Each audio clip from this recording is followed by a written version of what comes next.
Your hands are shaking. You're typing a reply you know you'll delete. Your throat feels tight because somewhere in the last 3 minutes, they convinced you that what you saw didn't happen.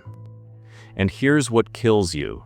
You can still see the memory, clear as glass. But now there's this fog around it. They didn't argue with you. They didn't even raise their voice. They just pulled a string, and you unraveled. Let me show you what just happened. Somebody needed you confused. Not angry, not certain. Confused. Because confusion is a control state. When you doubt your own perception, you stop defending your boundary. You stop trusting your instinct. You become negotiable. And that's the game. They're not attacking you. They're pulling a string. Here's a real one. You confront someone about a promise they broke. They don't defend. They don't apologize. They say, "I'm worried about you. You've been really stressed lately. Are you sleeping okay?" Most people take that bait. They start defending their mental state instead of their boundary. The frame just shifted. And now you're the problem. Machiavelli understood this 500 years ago. The one who controls the frame controls the outcome. Not the loudest voice, not the most correct argument, the frame. And gaslighting, that's frame warfare. So here's the method. You're going to learn the mirror defense. 9 principles that turn their distortion back on itself. Not by arguing, not by explaining, by reflecting reality so cleanly they can't bend it. By the end, you'll know how to stay calm when someone tries to rewrite what you know is true, and you'll know exactly when to walk away. Drop a comment right now. Have you ever questioned your own memory because someone convinced you it was wrong? Let's go. Most people think gaslighting is about lying. It's not. It's about making you responsible for their lie. The mechanism is simple. They don't deny reality directly. They make you feel crazy for noticing it. You bring evidence. Timestamps. Witnesses. Why are you keeping track of this? That's obsessive. I'm actually concerned about you. See it? They didn't address the evidence. They reframed your attention to truth as pathology. You stop defending your sanity. You state the fact, once, calmly. Then you let the silence do the work. You said you'd be here at 6. You arrived at 9. That's 3 hours. No emotion, no buildup, just math. I'm not asking you to agree with my memory. I'm telling you what I know happened. Don't fill the silence. Don't justify. Don't defend your right to remember. Let them sit in the gap between their story and yours. Machiavelli said, "Power flows to those who can endure discomfort without flinching." When you stop trying to convince them, you stop being controllable. Watch what happens. They'll escalate. Get emotional, accuse you of being cold, say you're making a big deal out of nothing. That's proof. If your calm creates their chaos, you just found the string. Here's a darker one. You're in a meeting. You pitched an idea last week. Today, your manager presents that exact idea as his own. You speak up, "That was actually my proposal from Thursday's email." He smiles. "I think you're misremembering. We discussed this direction weeks ago. You might have been inspired by that conversation." The illusion, he's being gracious. He's giving you credit for being inspired. The reality, he's erasing your authorship while making you look petty for tracking it. Gaslighters don't just deny your truth. They offer you a nicer version of events where you're small but safe. You weren't stolen from, you were inspired. You weren't lied to, you misunderstood. It's a gift-wrapped diminishment. You don't argue, you produce the receipt. Here's the email. Thursday, 9:47 a.m. Subject line, proposal for Q3 strategy. Would you like me to forward it to the group? Calm. Factual. No aggression. Never argue inside a frame designed to shrink you. Change the court. You just moved from his narrative to the evidence layer. He can't rewrite a timestamp. What most people do, they get emotional. They say, I can't believe you're doing this. And now it's about feelings, not facts. What you do, you treat it like a clerical error. Let's just check the record so we're all aligned. No stakes, no drama, just accuracy. He won't apologize, but he won't do it again in front of witnesses. You just made the cost too high. Look, I need to tell you something. I used to think if I just explained myself better, people would stop twisting my words. I thought clarity was the answer. I was wrong. Gaslighters don't misunderstand you. They need you confused. Your confusion is their cover. So I stopped explaining. I started mirroring, and everything changed. Let's keep going. The emotion trap. They make you angry so they can call you irrational. Here's the scene. You're calm. You're stating a boundary. I need you to stop commenting on my weight. They respond, wow, I was just trying to help. But if you're going to be this sensitive, I won't say anything anymore. You got what you asked for, they'll stop. But now you're sensitive. Now you're overreacting. They just poisoned the win. This is what Machiavelli would call reputational gravity. They don't need to be right. They just need others to see you as unstable. Once you're labeled emotional, your truth becomes your perspective, not fact, just feelings. Ask yourself, did they address the boundary or did they address my tone? If they talked about how you said it instead of what you said, that's the game. You tell a friend they shared something you told them in confidence. They say, I can't have a conversation with you when you're like this. Let's talk when you've calmed down. You weren't yelling, you were clear. But now the issue is your energy. I'm calm, and the boundary still stands. If my tone is the only thing you want to discuss, we're done here. Behavior, don't modulate, don't soften, don't prove you're calm. State the boundary, hold the frame. Watch how the room recalibrates. People respect clarity more than niceness. When you stop defending your right to have boundaries, you stop being a target. The apology loop. You apologize. They accept. Then 3 days later, they bring it up again. I mean, I forgave you, but I'm still processing how that made me feel. The illusion, they're healing, they need time. The reality, they're stockpiling ammunition. Your apology didn't close the chapter, it opened a file. Gaslighters use forgiveness as a loan. You apologized, you paid. But they keep charging interest. And every time you try to move forward, they reopen the wound. Not because they're hurt, because it's leverage. You don't apologize twice for the same thing, ever.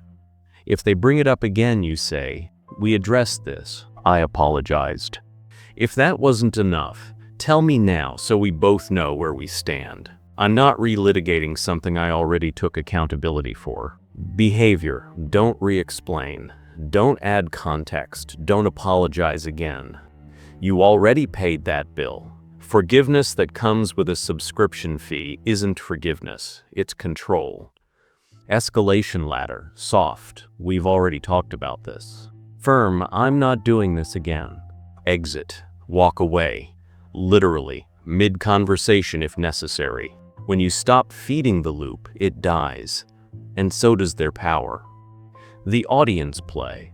They don't gaslight you in private, they do it in front of others. Because it's not about convincing you, it's about making everyone else doubt you. Here's the setup. You're at dinner with mutual friends. Someone asks how your project is going. You say it's challenging because your partner keeps changing the requirements. Your partner laughs. That's not what's happening. You're just stressed, and it's making everything feel harder than it is. You want to defend yourself, but now you look defensive. Everyone sees someone stressed, trying to prove they're not. You just lost the room. This is public framing. They don't need the group to believe them. They just need the group to see you as uncertain. Once you're uncertain, your version becomes optional. They try to convince the table. They explain, they justify, they ask for support. And it looks desperate. You don't engage the reframe, you redirect. We can talk about project logistics privately. Right now, I'd rather enjoy dinner. Calm, unbothered, in control. Public credibility isn't won by arguing. It's won by composure. The person who stays calm holds the frame. Watch how the power shifts. Your partner wanted you flustered. You gave them nothing, and now their comment hangs in the air. Awkward, unsupported, petty. You didn't defend. You just didn't break, and that's the win. The diagnosis weapon. You're being paranoid. You're too sensitive. You're projecting. The illusion. They're offering insight. The reality. They're pathologizing your perception. When they can't discredit your argument, they discredit you. Not by calling you a liar, by calling you unwell. It's cleaner, it's softer, it's devastating, because now you're not wrong, you're broken. If someone responds to your boundary with a mental health label, that's not concern. That's control. You tell your roommate you're uncomfortable with them using your things without asking. They say, "I think you might have some trust issues you should work on." See it? They turned your boundary into your problem. Script. I'm not interested in your diagnosis. I'm interested in you respecting my space. Behavior. Don't defend your mental health. Don't prove you're stable. Repeat the boundary. Once. Then enforce it. If they keep using your things, you lock your door. You don't explain. You don't justify. You just make it impossible. Actions close loops that words can't. Stop for a second. If you're feeling something shift right now, like a weight you didn't know you were carrying is starting to lift, that's not relief. That's recognition. You've been in these loops before, and you thought it was you. It wasn't. Let's finish this. I never said that. Yes, they did. You remember. You can hear their voice saying it. But they're looking at you like you invented it. If someone denies something you clearly remember, don't argue. Record. Think of memory like a courtroom. Your word against theirs is a tie. Evidence breaks the tie. Power respects proof, not passion. If you want to hold someone accountable, hold documentation. Texts, emails, recordings where legal. Timestamps don't forget. Soft, I remember it differently. Firm, here's the text where you said exactly that. Exit. If you're going to deny things I can prove, this conversation is over. When you stop relying on their honesty, you stop being surprised by their dishonesty. You plan for it, and that's power. The reverse victim. You confront them. They cry. Now you're comforting the person who hurt you. You feel guilty for making them feel bad. You recognize that tears can be a tactic. Not always, but sometimes.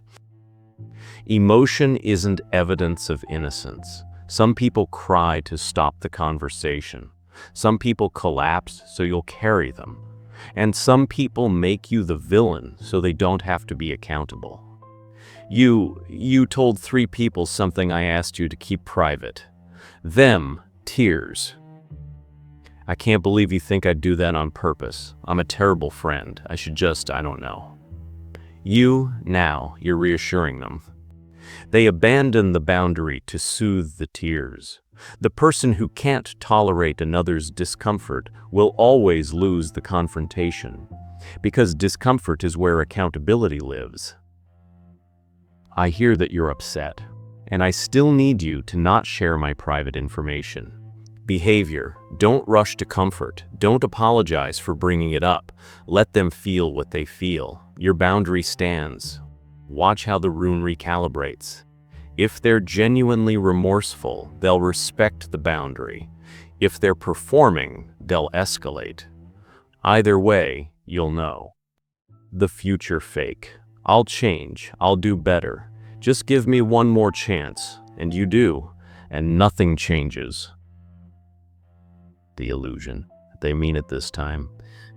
The reality. They mean to keep you. Gaslighters don't promise change to change. They promise change to pause your exit. It's a time buy, not a turnaround. And the proof? Watch what they do in the next 72 hours. Not what they say, what they do. You don't accept the promise, you accept the pattern. Script. I've heard this before. I'm not interested in promises. I'm interested in behavior. Behavior: set a private deadline. Don't announce it.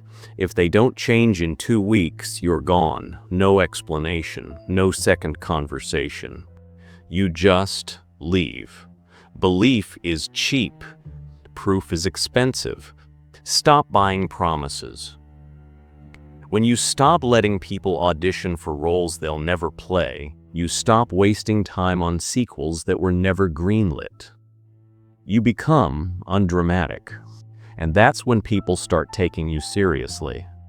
Okay, let's make this real. Here's your deployment plan.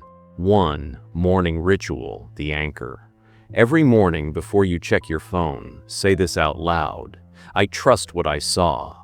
I trust what I felt. I don't need anyone's permission to know what I know. 3 times. It sounds small. It's not. You're priming your nervous system to hold your perception under pressure. 2. In the moment script. When someone tries to rewrite reality mid-conversation, I'm not interested in debating what happened. I'm telling you what I experienced. 1 sentence. Calm, final.